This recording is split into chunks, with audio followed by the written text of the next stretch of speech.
As you walk round the gardens at Brodsworth Hall, you might just feel as though you're being watched.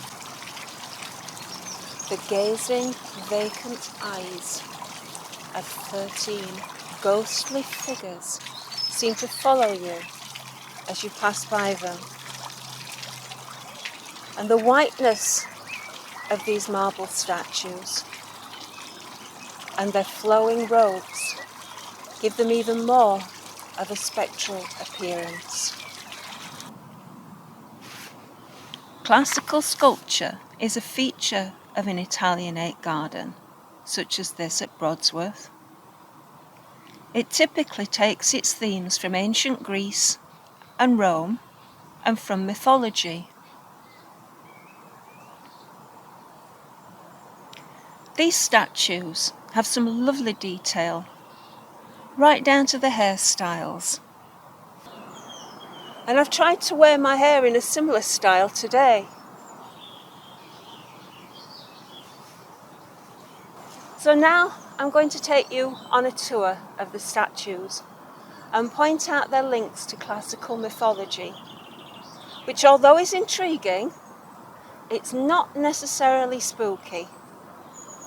But if you do like scary stories, there are plenty on the Ghostkeeper of York YouTube channel, including 2 ghost videos about Brodsworth Hall. But for now, keep watching to find out more about these striking statues. There are 2 bacchantes in the gardens, and this one is Bacchante with grapes. Bacchantes were the female followers of Bacchus, the Roman god of agriculture, wine and fertility. See, the figure's holding something in its left hand, and this is thought to be an eroded bunch of grapes. That fits well with Bacchus being the god of wine. The cult that worship Bacchus are said to have danced wildly and noisily to the sound of loud music and crashing cymbals during their rituals.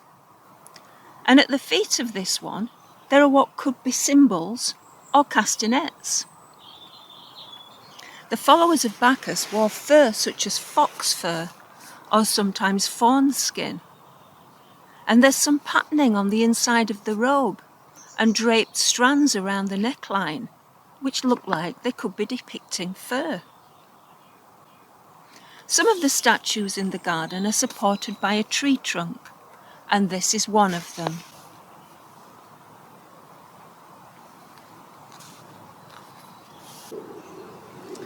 This is Venus Italica, bathing nymph.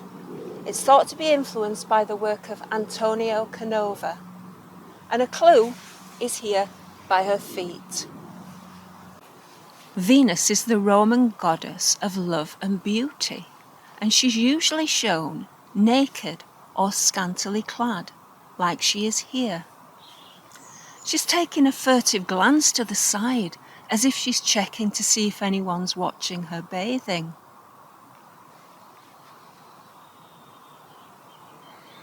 There's a casket behind her right foot, and this is the clue to Antonio Canova, because a casket is a feature of his work.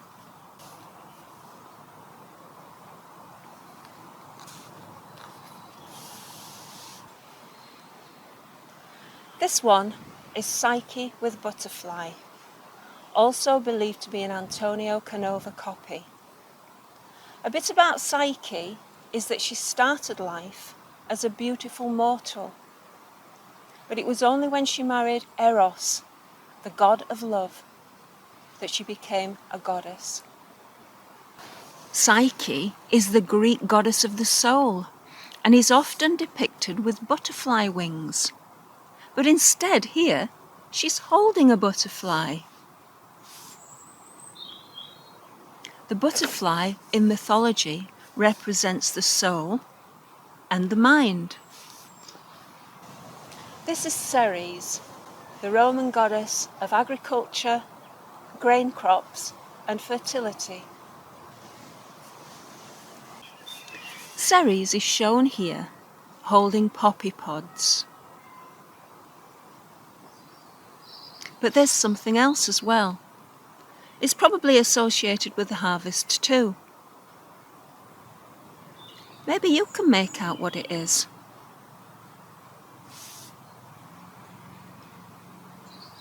Look at the wonderful detail the artist has put into the generous draping of the robes.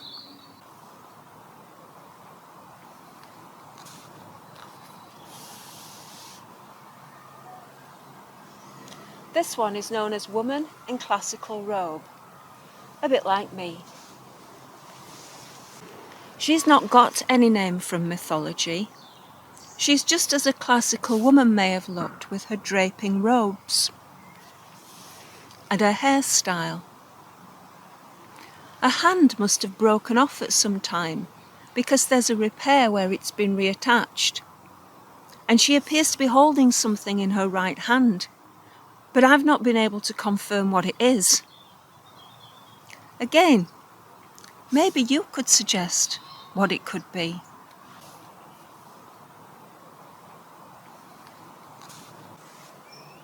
This is Hebe, who had the gift of eternal youth. Hebe had twin sons with her husband Heracles. She became his wife after he was granted his immortality. You'll see that this one is also in the series supported by a tree trunk. In ancient Greek mythology, Hebe was the youngest daughter of Zeus and Hera, and her job was to serve ambrosia and nectar, the food of gods and the sustenance of immortality. In this statue at Brodsworth, she's shown with her serving jug in her right arm, but the left arm is missing. But we know that her left arm was outstretched and holding a serving dish, even though it isn't here. How? Because there's another copy of the statue at Rest Park, also an English heritage site, and that one is intact. This shows that these statues are not unique, and there were likely identical versions of them in other Italianate gardens across the country, and maybe across the world. They were supplied by Chevalier Casentini from Lucca in Tuscany. Casentini was a sculptor, but also an art dealer, and he sourced these outside statues and was paid for them in 1867. The full commission included the statues inside the hall, as well as this wonderful fountain and the greyhounds which recline at the feet of the terrace steps. There are two statues, one behind each of the west lawns, facing the rear of the hall, and this one is my favourite, Flora. Flora is a symbol for nature and flowers. She's a Roman goddess of flowers and of the season of spring. She's walking on a surface that looks like cobbles or uneven earth. In art showing Flora, she wears a crown of flowers just like she is here. The Roman poet Ovid said, "The goddess comes crowned with garlands of 1,000 flowers." And it's this that makes her my favourite, because of this beautiful garland of flowers she holds above her head and which drapes down her back. Also behind one of the west lawns is this marvellous statue of Aurora. Aurora is the Roman goddess of the dawn, the first to awake so that she may bring the light of day in her chariot, which she rides into the sky ahead of the sun.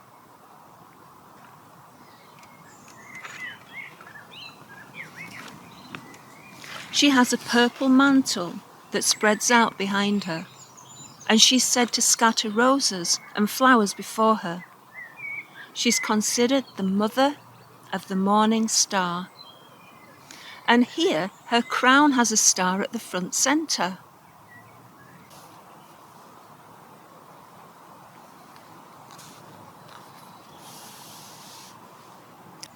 She's standing on a half sphere which has the astrological signs of Libra and Scorpio on it. There's also a lovely rose scattered from those in her hand.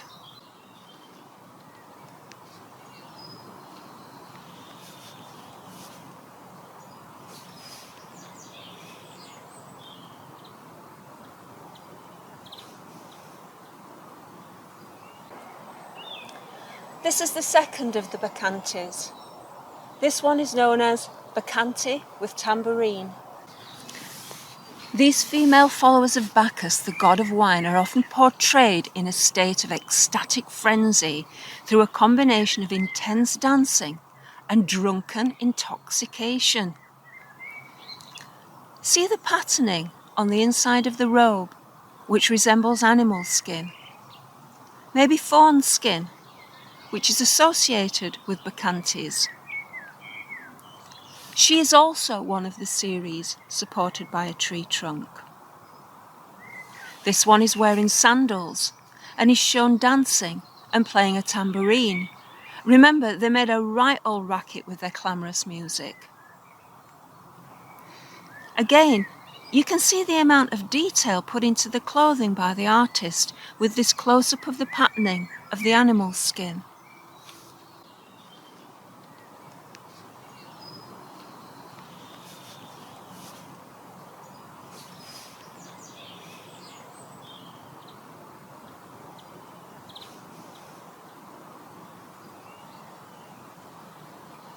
This one is Thalia, the muse of comedy. In Greek mythology, Thalia is one of the 9 muses and is patron of comedy and idyllic poetry. She's usually depicted wearing a crown of ivy, carrying a comic mask, and often a shepherd's staff. And she is wearing a crown of ivy in this statue, and she has a smiling mask. But instead of a staff, she's carrying a flail, which is a type of agricultural whip with beads on the strands. These statues are all made from marble quarried in the city of Carrara, in the northernmost tip of modern-day Tuscany, in Italy. This one is known as Leda and Swan. Leda and the Swan may be the most famous of the stories in which Zeus, the sky and thunder god, takes on a different form and leaves Mount Olympus to visit mortals. He was the king of the gods in the ancient Greek religion. He was well known for being amorous, and he had many love affairs with both mortal and immortal women. Quite the womanizer.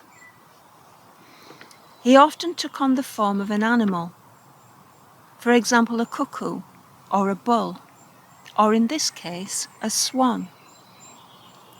Some versions of this story say he came to Leda in swan form, seeking protection from an eagle, but once he'd got her trust, he ravished her. Ravished. That's a word that really means something that is violent and despicable. Although these stories have been sanitized as they've been told and retold, there's something deeply disturbing behind lots of them.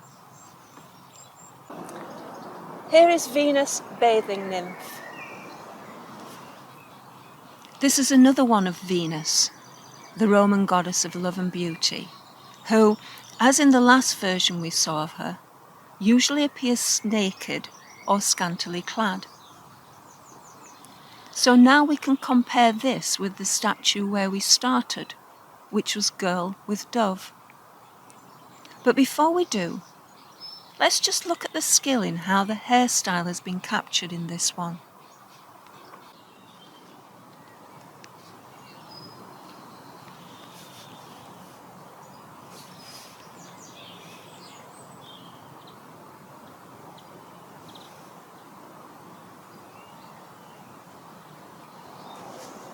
Here we are where we started, at Young Girl with Dove. But she's not got a name from mythology. A dove is one of the major symbols of Aphrodite, the Greek goddess, who's identified with the planet Venus. But even so, this is not considered enough evidence to name this Aphrodite or Venus. Because when compared with other images of Venus or Aphrodite in art, there's just not enough similarity. For example, as we saw from the other statues of Venus, she's usually shown barely covered, whereas this one is quite well clothed. So that is why she's just known as Young Girl with Dove.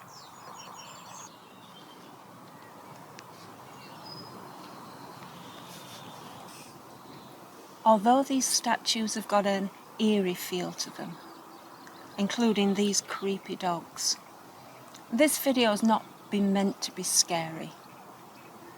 But if you do like spooky stories, there are plenty on the Ghostkeeper of York YouTube channel. There's also the Ghostkeeper Performing Arts Facebook page. You'll notice there are some empty plinths, suggesting that other statues once stood there. Maybe some of them got too damaged and were removed.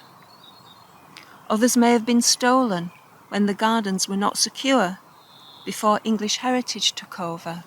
Of course, there's always the possibility that, like ghosts, they just floated away.